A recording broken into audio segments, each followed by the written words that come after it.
రాహుల్ గాంధీ గారు ఒక విజన్ ఉన్న నాయకుడు, ఒక త్యాగాల కుటుంబం నుంచి వచ్చి 35 సంవత్సరాలైనా కూడా ఇప్పటి వరకు ఎలాంటి పదవులు లేకుండా దేశం కోసం, అట్టడుగు వర్గాల కోసం పనిచేస్తున్నటువంటి రాహుల్ గాంధీ గారిని పదే పదే బీజేపీ గ్రామ నాయకత్వం నుంచి మోడీ వరకు టార్గెట్ చేసి కించపరిచేటువంటి మాటలు మాట్లాడుతున్నారు. వాళ్ళ బీజేపీ పాలిటిక్స్ ఏంటి అంటే వాళ్ళు నమ్ముకున్నది డివైజివ్, డిస్ట్రక్టివ్, హేట్రేట్.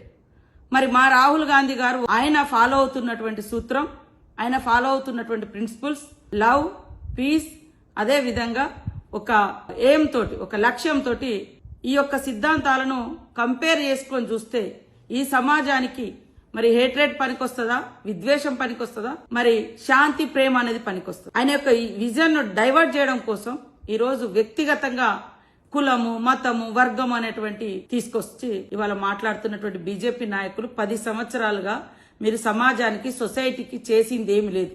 మీరు ఏదైనా చేసిందని ఏదైనా ఉందంటే విద్వేషాలు సృష్టించడం, విభజనలు సృష్టించడం, రాజకీయాలను, పదవులను పొందడం. రాహుల్ గాంధీ కుటుంబం పదవుల కోసం, రాజకీయాల కోసం, అధికారం కోసం తప్పుడు నినాదాలతో ముందుకొచ్చిన కుటుంబం కాదు. త్యాగాలతో, త్యాగాల వారసత్వంతో ఇవాళ రాహుల్ గాంధీ గారు, ప్రియాంక గాంధీ గారు సమాజం ముందుకొచ్చారు.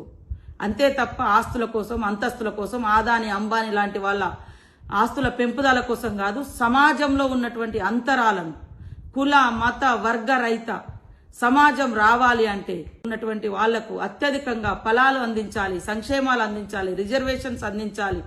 అందుకనే కులగణన చేపట్టాడంటే బీసీ అని చెప్పుకున్నటువంటి మోడీ గారు కులగణన చేపట్టకుండా ఇవాళ బీసీలకు అన్యాయం చేస్తుంటే మా సీఎం రేవంత్ రెడ్డి గారు, మరి మోడీ గారు బీసీ అని చెప్పుకుంటాడు, కానీ బీసీ కులగణన చేపట్టడం లేదు.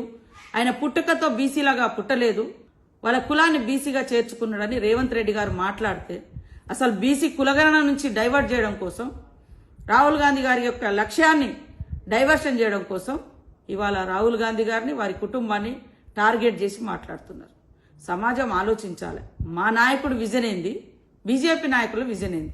బీజేపీ నాయకులు చేస్తున్నటువంటి ఏదైతే విద్వేషము, వినాశకర ఆలోచనలు, డైవర్ట్ పాలిటిక్స్, డివిజన్ పాలిటిక్స్, ఇవి సమాజానికి ఉపయోగపడతాయా?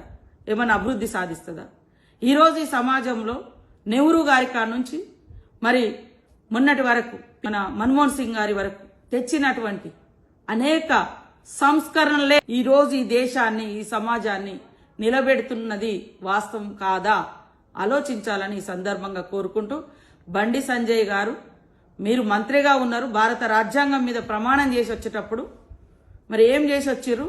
ఈరోజు ఎందుకు ఇలాంటి విద్వేషపు రాజకీయాలు, విద్వేషపు మాటలు మాట్లాడుతున్నారు? సమాజంలో శాంతి వద్దా? సమాజానికి ప్రేమ వద్దా? సమాజ అభివృద్ధి వద్దా? సమాజానికి ఈరోజు పేదలకు సంక్షేమం వద్దా? మీరు పేదల సంక్షేమం అంటేనే సోమరిపోతులను తయారు చేస్తారని మాట్లాడిన మీరు, బీజేపీ నాయకులు పేదల పట్ల ఏమాత్రం కృతజ్ఞత ఉందో ఒక్కసారి భారతీయులందరూ కూడా ఆలోచించాల్సిన అవసరం ఉందని తెలియజేస్తా ఉన్నాను.